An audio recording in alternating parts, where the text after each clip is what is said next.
Wagner e Simone. Sim, senhor. Então, fala aí como é que era o deserto do casamento de vocês. Bispo, o nosso deserto, falando, era um conflito, uma guerra entre eu e ela dentro de casa. Era totalmente guerra. Eu era mais calado e ela mais falante. Só que ela não dava o braço a torcer quando eu ia falar. Então o que eu fazia? Você não quer deixar eu falar? Eu me retraía e ficava quieto. Então era o quê? A guerra do silêncio. Você dava o tratamento do silêncio. Sim, senhor. O gelo. Aquele gelo total. E isso, quanto tempo assim você ficava em silêncio? Pelo menos uma semana. Pelo menos uma semana? Uma semana. Qual o mais longo que vocês ficaram? Uns 2 meses. 2 meses dando gelo na tua esposa. Isso. Como é que era, Simone? Você falante, querendo ouvir e não saía nada da boca do sujeito. E assim, bispo, eu tentava conversar com ele, né? Eu queria uma atenção, eu queria sentar, conversar, tratar. Porque no início do nosso casamento, ele ficou desempregado. Então já começaram aí os problemas, as dificuldades. Então eu queria que ele resolvesse, eu queria que ele fizesse alguma coisa. E a situação foi só piorando. Porque aí eu falava, e é como o senhor dizia agora, né? Eu falava ali, eu esperava um coice dele, né? Eu esperava a resposta dele e eu não tinha. E a gente chegou num nível tão crítico, bispo, que ao invés de falar mais alto comigo, ao invés de vir para cima de mim, ele começou a quebrar as coisas dentro de casa. Então eu aumentava a voz porque eu esperava dele uma reação e não tinha essa reação. Então ele quebrava celular, quebrava a porta, quebrava os móveis de casa. E aí aquilo eu ficava mais irritada. Então assim, eu via que eu achava, na verdade, que o problema era ele. Então eu me achava a super, né? Eu achava que eu estava acima dele. Então eu queria que ele me desse uma resposta, um retorno. E esse silêncio dele me incomodava demais. Então eu diminuía ele para ver se ele tinha mesmo uma reação. E ele não tinha essa reação. E aí eu percebi que as coisas começaram a piorar quando ele começou a ter essa atitude. Ele começou a quebrar as coisas em casa. Quebrei até guarda-roupa. Então Mas você tinha que consertar tudo de novo, comprar de novo. O pessoal que trabalha com móveis ficava contente com isso, né? Mas não pensava, né? Então era muito complicada essa situação para nós. Então eu vim também de um lar desse jeito. Eu trouxe essa bagagem também junto comigo, porque meus pais eram assim. Então já veio tudo nesse conflito. Então foi aonde que foi acarretando até no momento que ela não aguentou, eu quero dar um basta, e ela saiu de casa. Porque não aguentava mais ver essa situação. Ela saiu de casa e foi embora para casa dos pais dela. Eu achei que ele fosse atrás de mim, bispo, porque eu achava que eu era, né? Eu achava que eu era tudo para ele, então eu sempre ameaçava, né? Nas nossas brigas eu sempre o ameaçava. Eu vou pegar minhas coisas e vou embora. Mas aí teve um dia que eu cansei, porque assim, a gente, dentro de casa, eram 2 pessoas casadas no papel, mas frias, totalmente frias. Então era essa verdadeira disputa, a gente disputava, né? E aí numa briga feia que a gente teve mesmo, que foi essa da porta do guarda-roupa, que quase voou sobre mim, eu falei para ele, eu tô pegando as minhas coisas agora e tô indo embora. E ele virou para mim e falou, tudo bem, pode ir. Eu juntei as minhas coisas, a minha mala e falei, bom, ele não vai atrás de mim, né? Ele casou comigo, ele não vai deixar eu voltar para casa da minha mãe.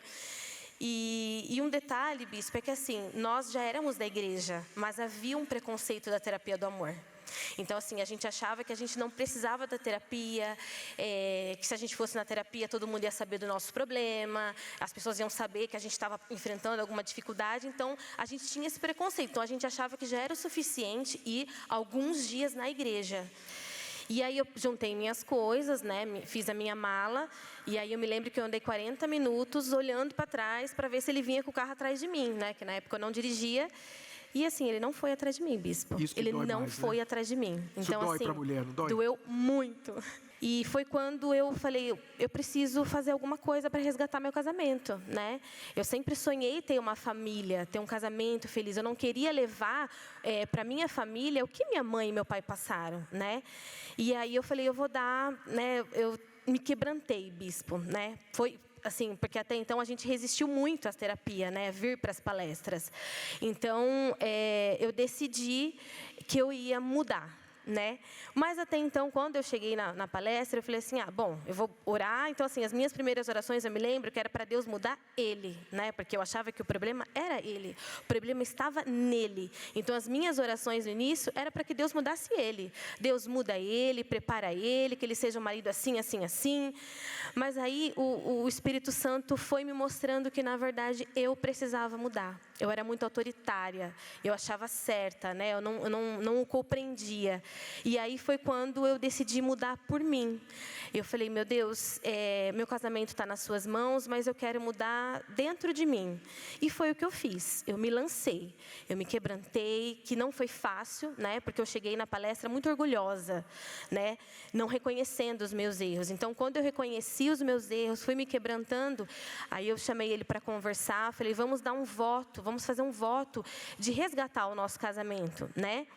E aí, ele foi vendo a mudança, né? Foi vendo, demorou um tempo para ele vir me acompanhar, mas aí, vendo a mudança dentro de mim, acho que ele é melhor para falar, né? Eu era muito relutante para brigar. Ela falava para mim da terapia, que ela tinha começado para nós lutar. Eu falei, não vou, não tenho problema no casamento. E tinha. E era aquele orgulho. Não tinha problema no casamento. Então, eu tinha aquele orgulho dentro de mim.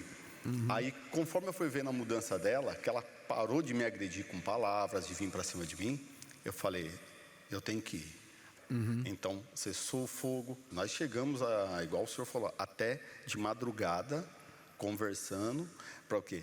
Para resolver os problemas. E conseguimos. Hoje, nós não precisamos ficar até madrugada para poder resolver o problema. Basta um olhar para o outro, nós já entendemos o que temos que um e o outro falar para poder resolver. Graças ao quê? Que entrou no nosso meio, o Espírito do amor, o Espírito Santo. Porque sem ele, nós não conseguiríamos o quê? Ter força para lutar, porque nós queríamos vencer o quê? Com as forças do nosso braço. E com a força do nosso braço, nós não estávamos conseguindo vencer. Então, foi onde que nós viemos para a palestra, e com a direção que é passada aqui, nós seguimos a risca, e foi onde que nosso casamento mudou. O que você mudou como homem, como marido? Eu comecei a saber ouvir ela e escutar. E comecei a ter comunicação com ela. Porque é uma coisa que sempre foi uma dificuldade para mim. Então, eu comecei a ter mais comunicação, conversar com ela, entender o lado dela também, porque ela queria falar bastante. Aí começou a ter o equilíbrio. Então, o que ela gostava, eu tinha que fazer também. Não só ela fazer para mim. O que foi mudando dentro de mim isso daí. Então, mudou de dentro para fora. E hoje todo mundo que vê o exemplo que nós somos, as pessoas que estão à nossa volta, e fala, o que vocês fazem de diferente, que vocês são alegres, contentes, vocês sempre estão juntos, tudo que vai fazer é junto. Hoje, graças a Deus, é essa mudança que tem dentro de nós. Então, hoje não tem mais móveis quebrados? Não, bispo, não tem. Silêncio, tratamento Não silêncio? tem. E assim, o mais bacana é que eu continuo sendo a mais falante dos dois, né? Eu continuo sendo a que mais conversa, mas tem esse ajuste, né? O Espírito Santo nos ajudou, né, a ter esse ajuste. Eu sei que ele é um pouco mais calado, então eu compreendo, ele também me compreende, e isso é o que é o mais bacana, a obra que o Espírito Santo realmente fez dentro de nós. Tá ligado. Deus abençoe vocês. Continuem firmes.